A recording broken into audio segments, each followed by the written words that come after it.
এই পল্টুর আজকে জন্মদিন, সেই জন্য ও একটু চুপচাপ আছে। চল আমরা সবাই মিলে একটু সেলিব্রেট করি। জন্মদিনে কি আর দেব তোমায় উপহার, বাংলায় নাও ভালোবাসা, হিন্দিতে নাও প্যার। বাংলায় নাও ভালোবাসা, হিন্দিতে নাও প্যার। এই চুপ কর, স্যার আসছে। এই এত চেঁচামেচি কিসের? স্যার আজকে পল্টুর জন্মদিন তো, তাই একটু সেলিব্রেট করছিলাম। এই কালকে তোমাদের যে হোম টাস্কগুলো দিয়েছিলাম সেগুলো করে যাও। কি সবাই চুপ করে আছো? তার মানে কেউ করনি? তোমাদের মধ্যে যারা বোকা আছো তারা উঠে দাঁড়াও। কি পল্টু, তুমি শুধু একা উঠে দাঁড়িয়েছো? তুমি কি নিজেকে বোকা মনে করো? না স্যার, ঠিক তা না। আপনি শুধু একা দাঁড়িয়ে আছেন ক্লাসে, আপনাকে তো আর অসম্মান করতে পারি না, সেই জন্য আমি দাঁড়ালাম। আচ্ছা বুঝেছি। বসো বসো। আচ্ছা নাটু তো এখন আসলো না। স্যার আসবো স্যার?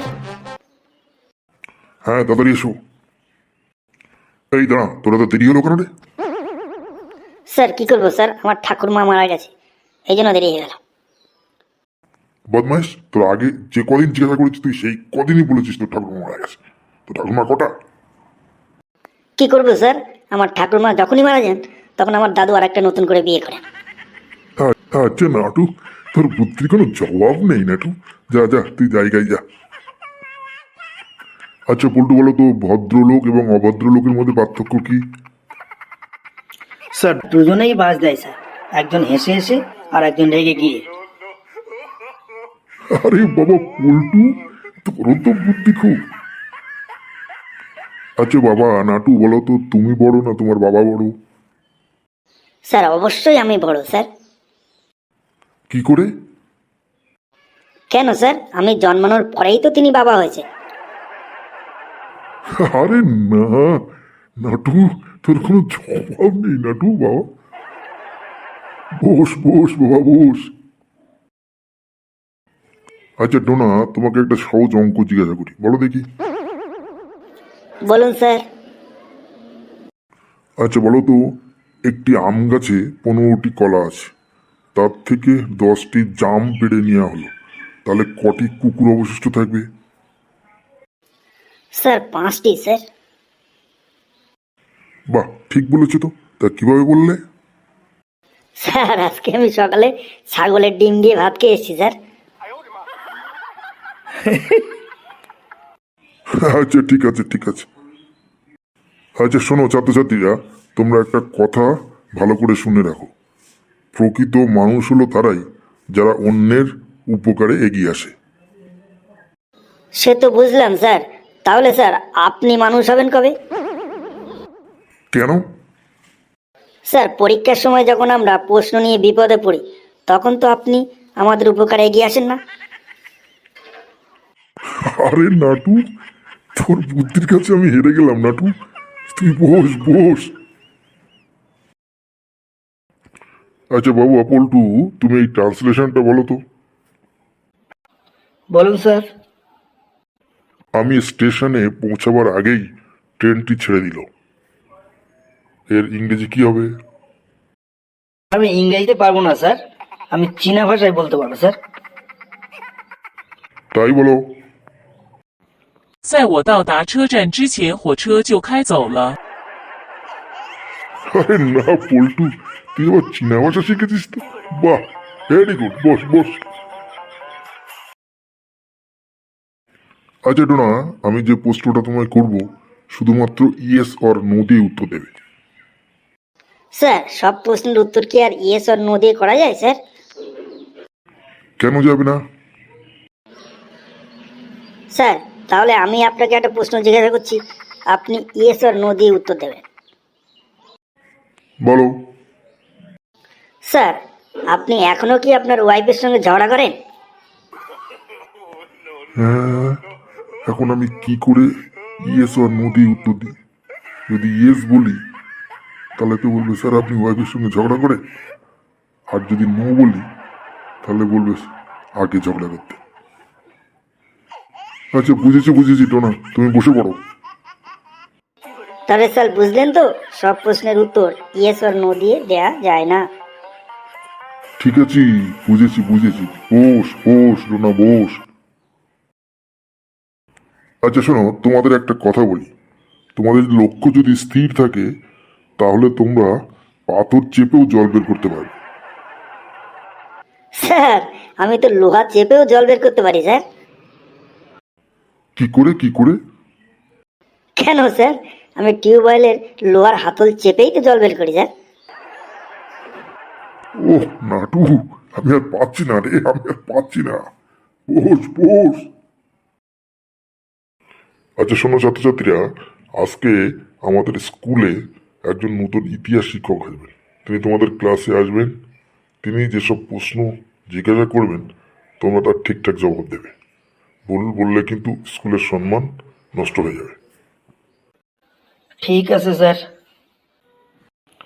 আসবো স্যার। হ্যাঁ আসুন আসুন। আচ্ছা শোনো ছাত্রছাত্রীরা, ইনি সেই ইতিহাস শিক্ষক। উনি তোমাদের কিছু প্রশ্ন জিজ্ঞাসা করবেন, তোমরা উত্তর দেবে। Good morning sir. Thank you sir. আচ্ছা, এখন আমি তোমাদের কিছু ইতিহাসের প্রশ্ন জিজ্ঞাসা করব, তোমরা জবাব দেবে ঠিকঠাক। বলুন স্যার। আচ্ছা বাবা, তোমার নাম কি? স্যার নটবর স্যার, সংক্ষেপে আপনি নাটু বলতে পারেন। আচ্ছা বাবা, নাটু বলো তো, আকবর কত সালে মারা গেছিলেন? স্যার উনি তো অনেক আগেই মারা গেছেন স্যার। আরে আমি তোমার সঠিক ডেটটা জিজ্ঞাসা করেছি। ও স্যার, আমার তো ঠিক মনে পড়ছে না, তবে আমাদের ইতিহাস বইয়ের 63 নম্বর পেজে হয়তো আছে। বদমাইশ, তুমি এসব কী সব উত্তর দিচ্ছ? তুমি দাঁড়িয়ে থাকো ওইভাবে।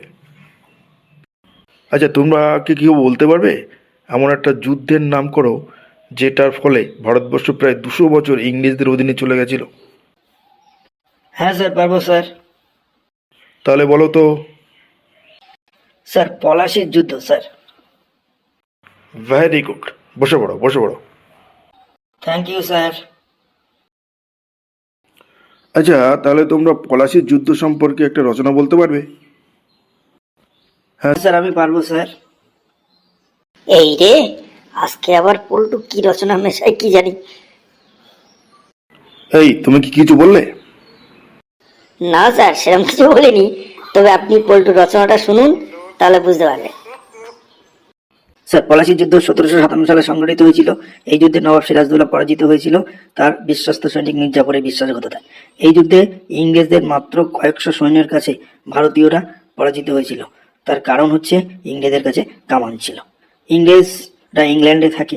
ইংল্যান্ড ক্রিকেটে খুবই উন্নত। তাদের মধ্যে এবং অস্ট্রেলিয়ার মধ্যে যে ক্রিকেট খেলা হয় তাকে অ্যাশেজ সিরিজ বলে। এটা খুবই গুরুত্বপূর্ণ সিরিজ। বর্তমানে ইংল্যান্ড 22 বল খেলছে। স্যার ক্রিকেট ইংল্যান্ড ছাড়াও আরও অনেকগুলো দেশ ক্রিকেট খেলে স্যার। বর্তমানে টি-20 খুবই জনপ্রিয়। ভারতে আইপিএল খেলা হয়।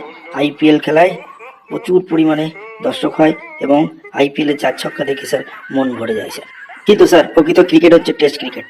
সম্প্রতি একদিনের বিশ্বকাপ খেলা অনুষ্ঠিত হলো। ভারত পরপর 11টা ম্যাচ জিতেও শেষ অবধি ফাইনালে অস্ট্রেলিয়ার কাছে হেরে গেল স্যার। সেই থেকে খুবই দুঃখ পেয়েছি স্যার। আর কিছু ইতিহাস পড়ি না, সেই জন্য আমি পলাশির যুদ্ধের রচনা এখানেই শেষ করলাম স্যার। হয়েছে স্যার রচনা? আরে বাবা, তোমাকে পলাশির যুদ্ধ ধরলাম আর তুমি সেই পলাশির যুদ্ধের সঙ্গে ক্রিকেটের সমস্ত নারী নক্ষত্র মিশিয়ে দিলে। বস বাবা বস।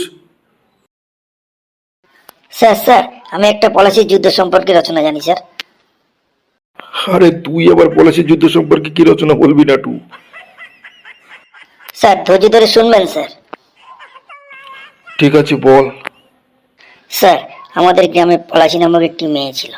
তার ব্রেন খুব ভালো ছিল, সে পড়াশোনায় খুব উৎসাহী ছিল। কিন্তু তার ভাগ্য খুব খারাপ ছিল ছোটবেলায়, কারণ তার বাবা মা গরিব হওয়ার জন্য তার পড়াশুনো বেশি দূর এগোয়নি, তাকে অল্প বয়সে বিয়ে দিয়ে দেয়। কিন্তু তার ভাগ্য এতই খারাপ, যার সঙ্গে তাকে বিয়ে দিয়েছিল সে ছিল খুবই দুশ্চরিত্র। সে প্রতিদিনই কারণে অকারণে পলাশীকে মারত।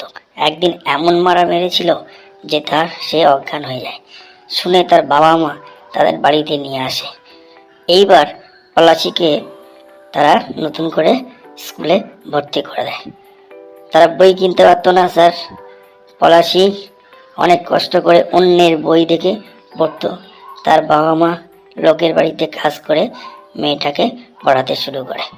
পলাশীর অদম্য ইচ্ছা এবং তার বাবা মার আগ্রহে পলাশী ধীরে ধীরে মাধ্যমিক, উচ্চ মাধ্যমিক, বিএসসি এবং মাস্টার ডিগ্রি পাশ করেছে। করে বর্তমানে সে একটা স্কুলে শিক্ষকতা করছে। স্যার, এই পলাশীর যুদ্ধ স্যার আমাকে খুবই অনুপ্রাণিত করেছে। আজকে আমি এই পলাশীর যুদ্ধ দিয়েই আমি পলাশী রচনা শেষ করছি। আরে কেলটু, তুই তো সবার মন জয় করে নিলি রে বাবা। কেলটু, তুই যে এত কিছু জানিস, আগে আমি জানতাম না তো। বাহ, দারুণ বলেছে তো। যদিও এটা ঐতিহাসিক যুদ্ধ নয়, কিন্তু আজকাল দিনে মেয়েদের এই সংগ্রাম এর জন্য তোমাকে কর্নি জানাই। স্যার, আসি স্যার। আপনাদের স্কুলে এসে পলাশীর যুদ্ধের রচনা শুনে মনটা ভরে গেল। আবার আসবো স্যার। চলুন, আমিও যাব, আমারও ক্লাস শেষ হয়েছে। বন্ধুরা, ভিডিওটা এখানেই শেষ হলো। যদি ভিডিওটা আপনাদের ভালো লেগে থাকে তাহলে অবশ্যই অবশ্যই চ্যানেলটি সাবস্ক্রাইব করবেন। আর হ্যাঁ, অবশ্যই কমেন্টস এবং শেয়ার করবেন। আপনারা কমেন্টস না করলে আমরা বুঝতে পারছি না যে আমাদের ভিডিওটা কেমন হয়েছে। আপনারা অনেক অনেক কমেন্টস করুন, লাইক করুন। আর হ্যাঁ, এখানে যে চরিত্রগুলো দেওয়া হয়েছে সেগুলো সবই কাল্পনিক, বাস্তবে কোনো মিল নেই। আর একটা কথা বলি, যদি এরকম ধরনের ফানি এবং মজাদার ভিডিও আপনারা প্রতিনিয়ত পেতে চান তাহলে অবশ্যই চ্যানেলটা সাবস্ক্রাইব করে আমাদের সঙ্গে থাকুন। ভালো থাকবেন, আনন্দে থাকবেন। ধন্যবাদ।